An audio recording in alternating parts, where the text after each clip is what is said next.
आज हम लोग डिटर्मिनेंट्स के कुछ क्वेश्चंस करने जाएंगे। ठीक है। और यह हमारा पहला असाइनमेंट है डिटर्मिनेंट चैप्टर का। और काफ़ी बेसिक क्वेश्चन मैंने आप लोग को दिया है और ये सारे जो क्वेश्चन है वो 1 मार्क्स कैरी करते हैं। तो अच्छे तरीके से समझेंगे इसको और अपना कॉन्सेप्ट क्लियर करेंगे। ठीक है। तो पहला क्वेश्चन है हमारे पास, evaluate this determinant by the expanding it along the second row. ठीक है। नॉर्मली हम लोग जब भी डिटर्मिनेंट को एक्सपेंड करते हैं तो फर्स्ट रो को लेकर के हम लोग करते हैं, बट यहाँ पे क्वेश्चन में मेंशन कर दिया गया है कि आपको सेकेंड रो के हेल्प से ही करना है। अगर आप फर्स्ट रो से भी करोगे तो आंसर सेम आएगा, सेकेंड रो से भी करोगे आंसर सेम आएगा। बट अगर अकॉर्डिंग टू द क्वेश्चन नहीं करोगे तो आंसर सेम आने के बावजूद आपको मार्क्स नहीं मिलेंगे। तो इसलिए आपको ध्यान से देखना है कि क्वेश्चन में क्या बोला जा रहा है आपको। ठीक है। चलिए बढ़ते हैं इस क्वेश्चन को कैसे करेंगे। तो सबसे पहले हम लोग क्वेश्चन को नोट डाउन करते हैं। ठीक है। साइड बाय साइड आपको मैं कॉन्सेप्ट भी बताता चला जाऊंगा। ठीक है। चलिए क्वेश्चन था हमारे पास 2 3 -2 1 2 3 -2 1 -3। ठीक है। इसको एक्सपेंड करना है सेकेंड रो की हेल्प से, मतलब इस रो की हेल्प से। तो सबसे पहले कॉन्सेप्ट देखिए कि A11 A12 A13 A21 A22 A23 A31 A32 A33। ठीक है। आपको मैंने बोला था हमारे प्रीवियस वीडियो में, वो वीडियो का लिंक मैं डिस्क्रिप्शन में दे दूंगा आप लोगों को, एक बार आप लोग गो थ्रू कर लेना। उसमें मैंने बताया था कि ये वाले टर्म को हम लोग ऐड ऑन करते हैं, उसके बाद देखते हैं ये इवन आ रहा है या ऑड आ रहा है। अगर इवन आता है तो हम लोग पॉजिटिव लेते हैं, अगर ऑड आता है तो नेगेटिव लेते हैं। इस बात का आप लोग ध्यान रखिएगा। ठीक है। तो चलिए स्टार्ट करते हैं। तो सबसे पहले हमको ये वाला 1 लेना है, तो 1 को मैंने ले लिया। अब ध्यान से 1 के आगे मेरा पॉजिटिव होगा या नेगेटिव होगा तो बताएगा ये वाला टर्म। तो 2 1 क्या हो गया 3, 3 क्या है ऑड, ऑड में क्या लेते हैं नेगेटिव, तो आगे नेगेटिव ले लिया मैंने।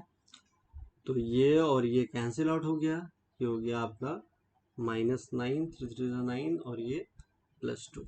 ठीक है। उसके बाद 3 लेंगे तो 3 आगे पॉजिटिव होगा या नेगेटिव होगा वो बताएगा आपको ये वाला टर्म। तो 2 2 क्या हो गया 4, अब 4 इवन है, इवन में क्या होता है पॉजिटिव, तो पॉजिटिव ले लिया मैंने। तो 1 सेकेंड, ये 3 नहीं यहाँ पे 2 होना चाहिए। ठीक है, क्योंकि यहाँ पे 2 है। ठीक है, और पॉजिटिव हो गया। ठीक है, ये और ये कैंसिल आउट हो गया, ये हो गया -6 और इधर हो जाएगा हमारा -4। ठीक है। फिर हम लोग ये वाला टर्म लेंगे 3, तो 3 के आगे पॉजिटिव होगा या नेगेटिव होगा वो आपको बताएगा ये वाला टर्म। तो 3 2 5, 5 ऑड, ऑड में क्या होता है नेगेटिव, नेगेटिव लगा दिया। ठीक है।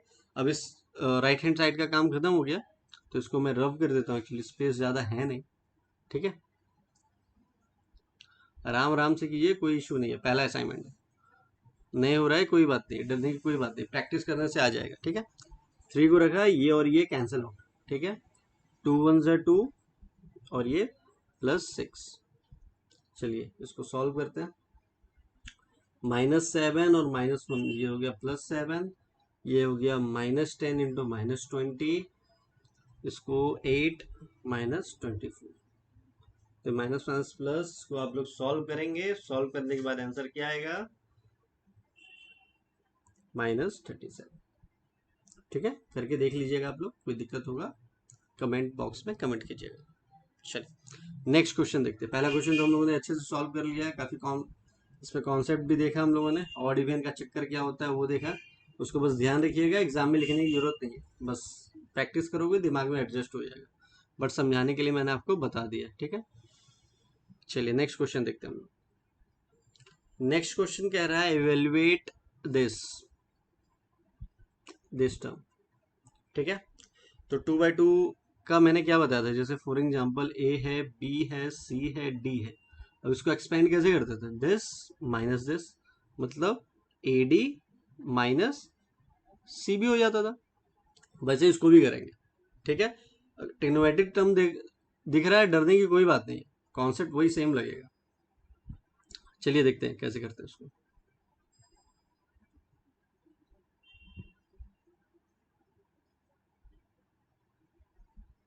चलिए क्वेश्चन लिख लेते पहले। सबसे पहले sine 30 degree cos 30 degree minus sine 60 degree cos 60 degree, ठीक है। वही कॉन्सेप्ट, दिस माइनस दिस, तो ये हो जाएगा sine 30 degree cos 60 degree minus, और अंदर क्या हो जाएगा, minus sine 60 degree cos 30 degree, ठीक है। ये माइनस माइनस क्या हो जाएगा, प्लस। तो नेक्स्ट स्टेप में लिख दो आप लोग, sine 30 degree cos 60 degree plus sine 60 degree cos 30 degree, ठीक है।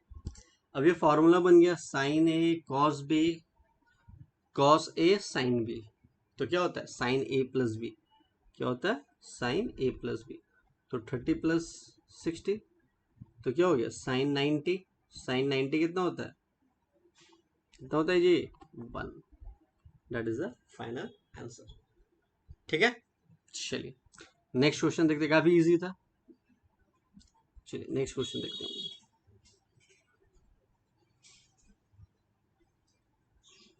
पहले रब कर देता हूँ इसको अच्छे तरीके से, ताकि नेक्स्ट क्वेश्चन करने में कोई परेशानी ना हो हम लोग को, ठीक है। चलिए नेक्स्ट क्वेश्चन देखते हैं। नेक्स्ट क्वेश्चन कह रहा है if this determinant equals to this right the value of x। आपको x की वैल्यू निकालनी है। तो इसमें एक छोटा सा कॉन्सेप्ट है, अगर ये मैट्रिक्स होता, अगर ये मैट्रिक्स होता है जैसे 2x 5 8x, अगर ये मैट्रिक्स होता 6 -2 7 3, तो आप क्या कर सकते हो, तो आप बोल सकते हो सर ये इसके बराबर है, तो मैं लिख सकता था 2x = 6 एंड x = 3, ये मैं बोल सकता था, ठीक है। बट ये मैट्रिक्स नहीं है, तो ये वाला कॉन्सेप्ट अगर करते हो तो ये गलत हो जाएगा, ठीक है। तो यहाँ पे कौन सा कॉन्सेप्ट करना है, वही आपको बताया था, this minus this, this minus this, ठीक है। चलिए करते हैं। देखिए क्वेश्चन वाइज कॉन्सेप्ट सीखने में क्या है ना, ये दिमाग में एडजस्ट भी रहता है, ठीक है। चलिए देखते हैं इसको कैसे सॉल्व करेंगे। क्वेश्चन था हमारे पास, क्वेश्चन नंबर 3 है ये। क्वेश्चन था हमारे पास 2x 5 8x इक्वल्स टू 6 -2 7 3, ठीक है। मैंने क्या बोला, this minus this, this minus this, चलिए करते हैं।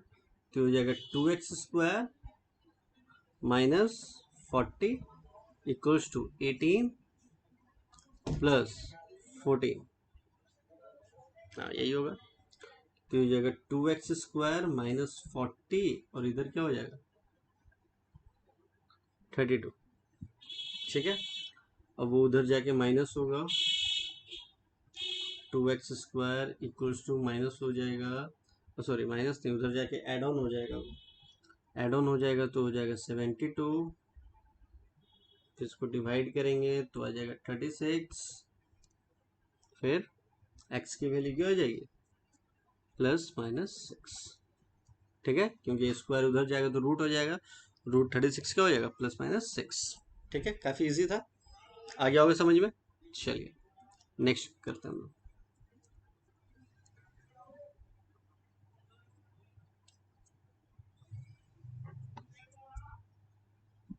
चलिए नेक्स्ट क्वेश्चन, नेक्स्ट क्वेश्चन क्या कह रहा है आपसे, क्वेश्चन नंबर 4 है। क्वेश्चन नंबर 4 कह रहा है if a is this find the value of this, determinant of 2a equals to k determinant of a। अगर ये दोनों बराबर है तो k की वैल्यू आपको निकालनी है। चलिए ठीक है, करते हैं इस क्वेश्चन। ये सारा इंपॉर्टेंट क्वेश्चन है एग्जाम पॉइंट ऑफ व्यू से, तो आप लोग अच्छे तरीके से इसको देखेंगे। ठीक है, चलिए क्वेश्चन कह रहा है आपसे, क्या क्वेश्चन कह रहा था?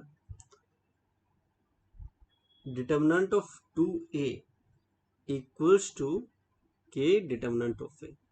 तो पहले देखिए ये कंडीशन पहले आप लिख लो और फिर ऑब्जर्व करो कि आपको क्या क्या चाहिए। तो आपको सबसे पहले चाहिए 2a। तो सबसे पहले आप देखिए a क्या दिया है क्वेश्चन में। a आपको दे रखा है 1 2 4 4, है ना। अब आपको 2a चाहिए, तो 2 तो इधर मल्टीप्लाई करना पड़ेगा, तो इधर करोगे तो इधर भी मल्टीप्लाई करना पड़ेगा। और मैट्रिक्स का प्रॉपर्टी है कि हर एक एलिमेंट से वो मल्टीप्लाई हो जाएगा। 2 4 8 8। ठीक है, अब ये कह रहा है कि जब 2a आ गया तो उसका डिटर्मिनेंट निकालो। क्या निकालना है मुझे? डिटर्मिनेंट। तो डिटर्मिनेंट निकाल लो। तो 2a का डिटर्मिनेंट क्या हो जाएगा? 16 माइनस 32। ये कितना हो जाएगा? -16। कोई दिक्कत नहीं, हम लोगों ने LHS सॉल्व कर लिया। ठीक है, अब RHS में क्या रिक्वायरमेंट है भाई? डिटर्मिनेंट ऑफ a, जो a दिया हुआ है उसका डिटर्मिनेंट चाहिए। तो निकाल लो डिटर्मिनेंट ऑफ a। क्या होगा? 4 1 ज़ा 4 माइनस 8। तो डिटर्मिनेंट ऑफ a क्या आ गया मेरे पास? -4। अब अकॉर्डिंग टू द क्वेश्चन इसको फिट कर दो। तो इसकी जगह हम लोग क्या लिखेंगे? ये -16। तो पहले क्वेश्चन लिख लो, क्या कंडीशन है। कंडीशन ये पूछा गया था आपके क्वेश्चन में, तो इसके जगह आप क्या लिखोगे? -16। के एज इट इज रहेगा, डिटर्मिनेंट ऑफ ए की जगह क्या लिखोगे? -4। अब ये इधर जाएगा, कैंसिल आउट होगा, के की वैल्यू क्या हो जाएगी? चलो ये भी कर देता हूँ मैं आप लोगों के लिए। Minus minus cancel out, 4। तो देयरफॉर के की वैल्यू क्या हो गई? 4। ठीक है, काफी अच्छा क्वेश्चन था, काफी इजी भी था। ठीक है, चलिए नेक्स्ट क्वेश्चन हम लोग देखते हैं।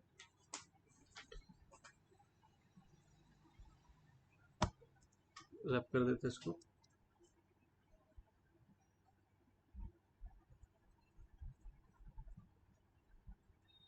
बाकी ये सारे कॉन्सेप्ट अगर एक बार क्लियर हो गए आपको, तो फिर डिटर्मिनेंट के जो बड़े बड़े क्वेश्चन है, जो कि स्टूडेंट लोग भागते हैं उस क्वेश्चन से, फिर आपको प्यार हो जाएगा वो क्वेश्चन को। चलिए नेक्स्ट क्वेश्चन है हमारा फिफ्थ क्वेश्चन। फिफ्थ क्वेश्चन क्या कह रहा है आपसे? इवेल्युएट दिस, फिर से वही प्रोसेस, दिस माइनस दिस। इस बार आयोटा लगा हुआ है, तो थोड़ा सा कॉम्प्लेक्स नंबर जो 11th क्लास में आप लोगों ने पढ़ा था वो कॉन्सेप्ट थोड़ा सा यूज होगा इसमें। ठीक है, और ज़्यादा नहीं, थोड़ा सा ही यूज होगा, डरने वाली कोई बात नहीं है। ठीक है, क्वेश्चन देखते हैं। क्वेश्चन है आपका a plus iota b c plus iota d minus c plus iota d. ये आई मत बोलिएगा, ठीक है, ये कॉम्प्लेक्स नंबर वाला आयोटा है, आयोटा बी। ठीक है, इसको डिटर्मिनेंट के तरीके से सॉल्व करना है। कैसे करेंगे? आपको बोला था दिस माइनस दिस करना है। ठीक है, तो देखिए a plus iota b, a minus iota b. ठीक है, ये कर लिया हम लोगों ने ये टर्म। अब ये टर्म करना है मुझे, माइनस। तो जो जगह minus c plus iota d, और इधर क्या हो जाएगा? C plus iota d. अब देखो a plus b, a minus b के फॉर्म में आपको दिख रहा है, तो a square minus b square लिख सकते हो। तो उसको लिखो, क्या लिखोगे? ए स्क्वायर, और इसको क्या लिख दोगे? बी स्क्वायर, मतलब आयोटा का स्क्वायर और बी स्क्वायर। ठीक है, माइनस ये भी a plus b minus b है, तो आयोटा का square d square minus c square लिख दोगे। तो याद रखिएगा, आयोटा का जो वैल्यू होता है, आयोटा का जो वैल्यू होता है कॉम्प्लेक्स नंबर में, वो -1 होता है। आयोटा का जो वैल्यू होता है, आयोटा स्क्वायर की वैल्यू, वो होती है -1। कॉम्प्लेक्स नंबर में क्लास 11th में पढ़ा था हम लोगों ने। ठीक है, iota, iota square, iota cube, iota rest power 4 आप लोगों ने पढ़ा था, सबकी अलग अलग वैल्यू होती है। ठीक है, तो आयोटा स्क्वायर की वैल्यू -1 यहाँ पे पुट कीजिए तो ये प्लस हो जाएगा। -1 जैसे यहाँ पे पुट करोगे प्लस हो जाएगा, तो a square plus B square, ठीक है, माइनस, अब यहाँ पे भी आयोटा स्क्वायर का वैल्यू पुट करोगे तो क्या हो जाएगा, -d² और -c²। जब ये ब्रैकेट से बाहर आ जाएगा तो प्लस में हो जाएगा, तो a² प्लस b², ये माइनस से बाहर आ जाएगा तो क्या हो जाएगा, पहले अरेंज कर लेते हैं, +c² पहले लिख लेते हैं, फिर +d²। तो ये डायरेक्ट फाइनल आंसर है। तो आंसर क्या है हमारा final, a² plus b² plus c² plus d²। ठीक है, चलिए क्वेश्चन नंबर 5 तक हम लोगों ने काफी आसान तरीके से कर लिया हम लोगों ने, है ना। अब जो क्वेश्चन आएगा वो प्रॉपर्टीज ऑफ डिटर्मिनेंट पे बेस्ड आएंगे। ठीक है, लास्ट वीडियो में हम लोगों ने सीखा था प्रॉपर्टीज ऑफ डिटर्मिनेंट, आज हम लोग अप्लाई करने के लिए देखेंगे। ठीक है, तो चलिए पहले क्वेश्चन देख लेते हैं क्या है। क्वेश्चन नंबर 6 क्या बोल रहा है आपसे, आपसे कह रहा है so that this determinant equals to 0। ठीक है, और आपको ये डायरेक्ट एक्सपेंड नहीं करना, डायरेक्ट एक्सपेंड करोगे तब भी आंसर सेम आएगा, बट आपको यहाँ पे प्रॉपर्टी लगाना है। अगर डायरेक्ट एक्सपेंड करोगे आंसर सेम भी आ जाएगा, फिर भी आपको मार्क्स नहीं मिलना है। तो ध्यान दीजिएगा इस ये सारी चीजों में। चलिए क्वेश्चन लिख लेते हैं, क्वेश्चन नंबर 6। क्वेश्चन नंबर 6 क्या है, 6 कह रहा है 1 1 1 a b प्लस सी, ये b है, c plus a, c a plus b। ठीक है, प्रॉपर्टी लगानी है मुझे, तो चलो मैं यहाँ पे प्रॉपर्टी ये लगा देता हूँ, C2 tends to C2 plus C3।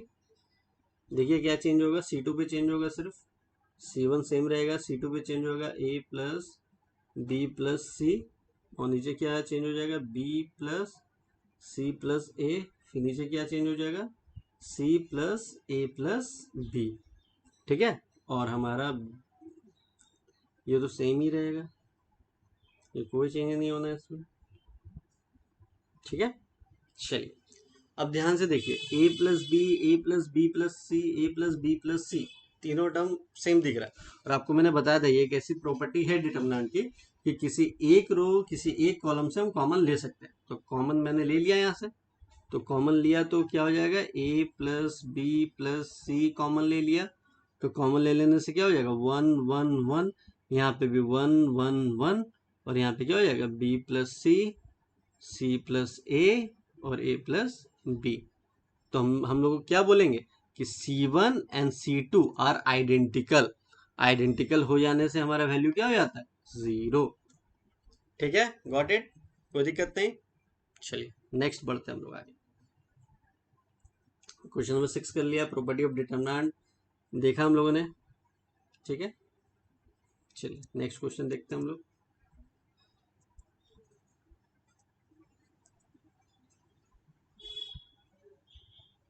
Next हमारे पास क्वेश्चन है, नेक्स्ट क्वेश्चन है question number 7, right the value of the determinant of this, है ना, इसका। ठीक है, कोई दिक्कत नहीं है। चलिए रफ करते हैं, नेक्स्ट क्वेश्चन में बढ़ते हैं। क्वेश्चन था हमारे पास, क्वेश्चन नंबर कौन सा है, 7 है, 7, 2 3 4 4 6 8, और नीचे दिया हुआ है 6x 9x 12x। ठीक है, अब ध्यान से देखो, हमने क्या बोला था, किसी एक रो या किसी एक कॉलम से हम कॉमन ले सकते हैं। तो अगर मैं यहाँ से 2 कॉमन ले लूँ, 2 अगर मैंने कॉमन ले लिया तो क्या हो जाएगा, 2 3 4 इधर हो जाएगा, ये भी 2 3 4 हो जाएगा, और ये मेरा 6x 9x और 12x एज इट इज रहेगा। तो क्या हो गया, R1 and R2 are identical, identical होने से आंसर क्या हो जाएगा, 0।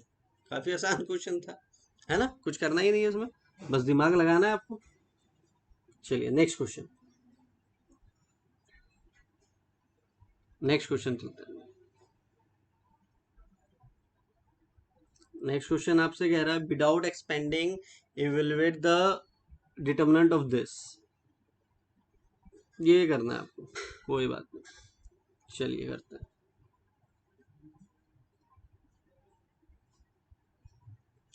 क्वेश्चन नंबर 8, क्वेश्चन नंबर 8 क्या कह रहा है आपसे?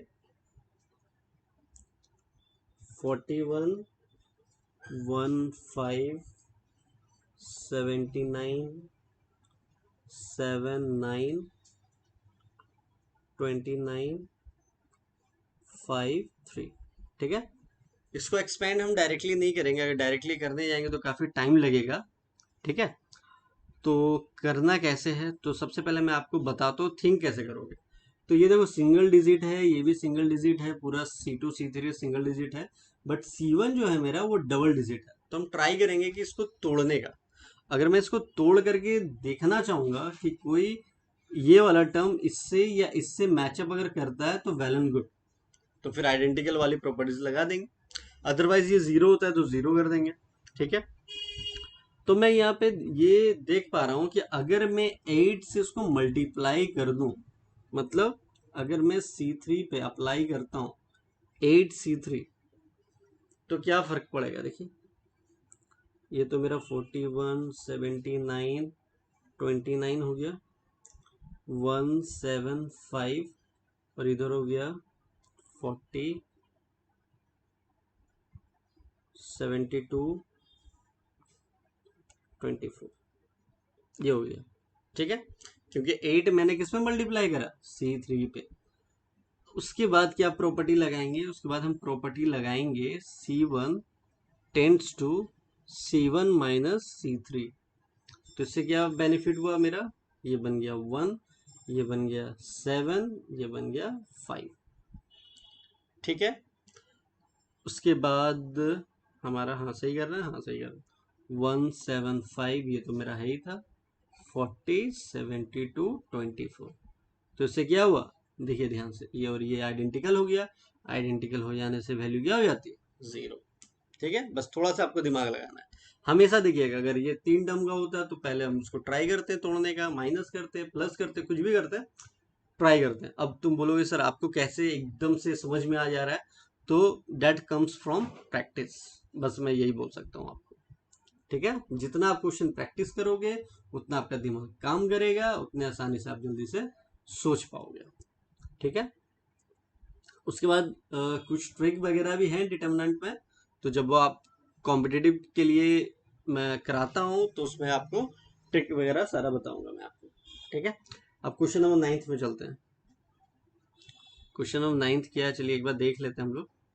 क्वेश्चन नंबर 9 क्या है? अच्छा, complex cube root of unity आ गया। ठीक है, फिर से आप क्लास 11th में क्लास 11th वाले लोगों ने पढ़ा होगा, जब भी आपको बोला जाता है क्यूब रूट ऑफ यूनिटी तो उसकी एक प्रॉपर्टी होती है 1 plus omega square equals to 0 होता है।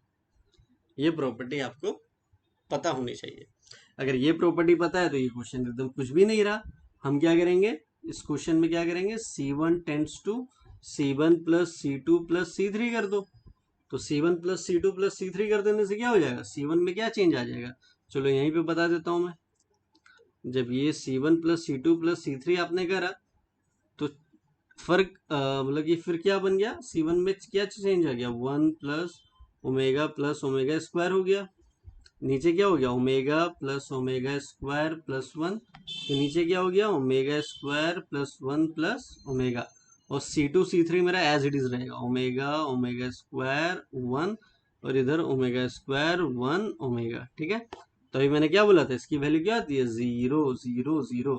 तो आपको प्रॉपर्टी ऑफ डिटर्मिनेंट में क्या बताया गया था कि किसी भी रो, किसी भी कॉलम में कंप्लीटली जीरो होता है तो उसका वैल्यू क्या हो जाता है? जीरो।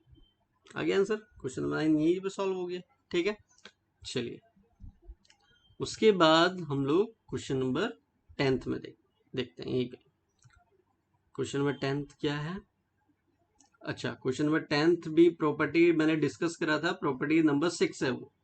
ठीक है, डिस्क्रिप्शन में मैं बार बार कह रहा हूं, मैं लिंक दे दूंगा, सबसे पहले आप प्रॉपर्टीज देखना, नहीं तो फिर क्या होगा? क्वेश्चन रट्टाफिकेशन बन जाएगा आपके लिए। ठीक है, मान लो मैंने यहाँ पे R2 में मैंने एड ऑन कर दिया, मतलब इस क्वेश्चन में दे रखा है मैंने। ठीक है, हो सकता है वो कॉलम में दे दे, हो सकता है वो R3 में दे दे, R1 में दे दे, लेकिन याद रखिएगा किसी एक ही में दे सकता है, या C1 में, या फिर C2 में, या फिर C3 में, या R1 में, या R2 में, या R3 में। मतलब किसी एक ही चीज में वो एक्स्ट्रा जो टर्म है वो एड ऑन कर सकता है वो। जहाँ पे यहाँ पे 2x 2y 2z लिखा हुआ था, मेरे प्रॉपर्टी में वो λ1 λ2 λ3 लिख रखा है मैंने। ठीक है, चलिए इसको देखते हैं, सॉल्व करते हैं। इसको स्टेप बाय मैं सॉल्व करके दिखाता हूँ। एक्चुअली ये इंपॉर्टेंट क्वेश्चन है। ठीक है, इसको मैं आपको सॉल्व करके दिखाता हूँ अच्छे तरीके से। चलिए, क्वेश्चन क्या था? क्वेश्चन था हमारे पास क्वेश्चन नंबर 10। क्वेश्चन है हमारे पास a b c a plus 2x b plus 2y। अच्छा, हैंड राइटिंग काफ़ी, हैंड राइटिंग आप लोगों को समझ में आ तो जाना चाहिए, बट मैं ट्राई करता हूँ कि जितना अच्छा हो सके मैं आपको क्लियर लिख के देता हूँ। ठीक है, एक्चुअली डिजिटल लिखना और नॉर्मल में थोड़ा सा तो परेशानी होती है। b प्लस 2y और इधर हमारा c प्लस 2z। ठीक है, और नीचे हमारा है x y z। ठीक है, ये हमारा क्वेश्चन है। अब आपको बोला है प्रॉपर्टीज ऑफ डिटरमिनेंट की मदद से इसको सॉल्व करना। ठीक है भाई, प्रॉपर्टी हम लोगों ने देख रखा है कि सर इसको ऐसे एक्सपेंड कर सकते, ए बी सी लिख दिया, यहाँ पे ए बी सी लिख दिया, यहाँ पे एक्स वाई जेड। ठीक है, प्लस फिर क्या लिखेंगे, ए बी सी। अब ये वाला टर्म आएगा। ठीक है, क्या टर्म आएगा, 2x 2y 2z। ठीक है, नीचे क्या आ जाएगा, एक्स वाई जेड। ठीक है, ये वाले डिटर्मिनेंट में हम देख रहे हैं R1 and R2 are identical. Identical है तो भाई जीरो हो जाएगा। इसमें अभी जीरो हम नहीं बोल सकते क्योंकि जब तक हम 2 कॉमन ना ले।